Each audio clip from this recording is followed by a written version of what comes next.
जय जय श्री राधे। गोवर्धन पर्वत की बड़ी परिक्रमा। दान घाटी मंदिर।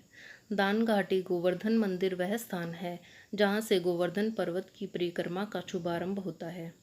यह गिरिराज जी की परिक्रमा का सबसे पहला पड़ाव है और गोवर्धन परिक्रमा यहीं से शुरू होती है। यहाँ गिरिराज जी का दूध से अभिषेक किए जाने की परंपरा है। एक समय ऐसा था जब सुनसान सी दिखने वाली दान घाटी के बारे में कोई नहीं जानता था, पर आज यहाँ संपूर्ण ब्रह्मांड का वैभव दिखाई पड़ता है। इस पवित्र स्थली के बारे में हमारा धार्मिक इतिहास बहुत कुछ बखान करता है।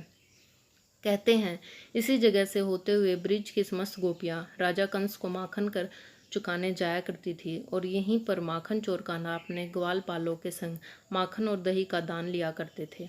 यह कान्हा का ही अटूट प्रेम था जिसने कान्हा को अपने भक्तों से दान मांगने पर विवश कर दिया था।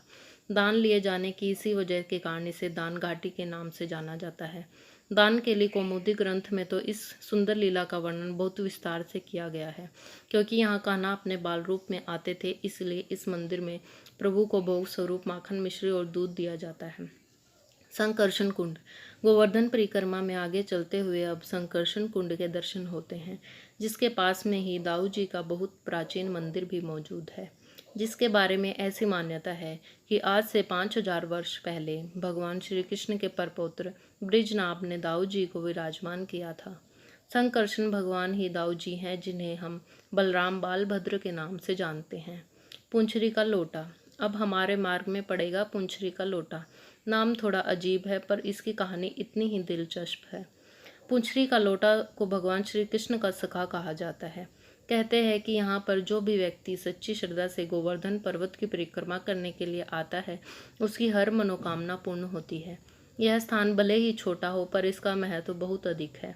बंदरों से घिरे हुए इस स्थान के बारे में ऐसी मान्यता है कि यहाँ आने वाले हर भक्त को इस स्थान पर हाजिरी लगाना अनिवार्य है, नहीं तो गिरिराज गोवर्धन परिक्रमा पूरी नहीं मानी जाती है। श्रीनाथ जी मंदिर। भाव को समेटे हुए जतिपुरा का श्रीनाथ मंदिर राधा कृष्ण के प्रेम की कहानी कहता है। यहाँ तक पहुँचने के लिए आपको गिरिराज जी की शिलाओं के ऊपर से जाना पड़ेगा। यहाँ प्रभु श्रीनाथ जी के शरण कक्ष में ही प्रेम गुफा का एक द्वार बना हुआ है। श्रीनाथ मंदिर में बनी यह गुफा 2 प्रदेशों की अमर प्रेम कहानियों का बखान करती है। मेवाड़ की अजब कुमारी के पिता की जब तबीयत खराब हुई तो वे अपने पिता के शीघ्र स्वस्थ होने की कामना के लिए गोवर्धन तक चली आई। गोवर्धन पहुँचते ही श्रीनाथ जी को कुमारी ने निहारा और उन्हें मन ही मन अपना पति स्वीकार कर लिया।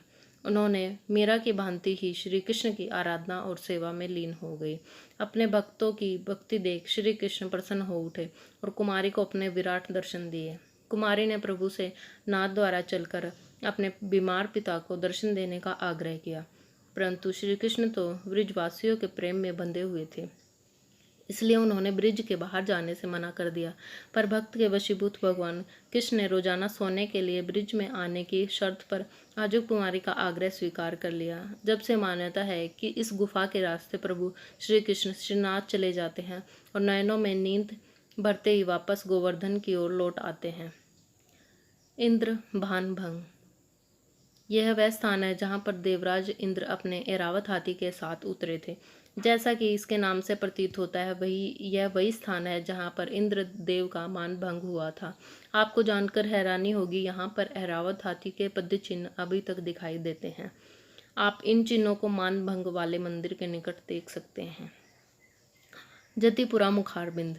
गोवर्धन पर्वत की परिक्रमा के अगले पड़ाव में दर्शनीय स्थल जतिपुरा है, जिसके बारे में ऐसी मान्यता है कि भगवान कृष्ण का मुख होने का यहाँ आभास होता है। जतिपुरा में पहुंचकर श्रद्धालु प्रसाद अर्पण करते हैं, क्योंकि परिक्रमा के दौरान इस मंदिर के प्रसाद का बहुत महत्व बताया गया है।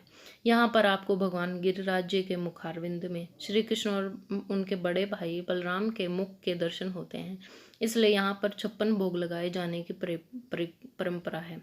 गोवर्धन पर्वत की बड़ी परिक्रमा कुल 12 किलोमीटर की होती है। कल हम आपको गोवर्धन पर्वत की छोटी परिक्रमा के बारे में बताएंगे। जय जय श्री राधे।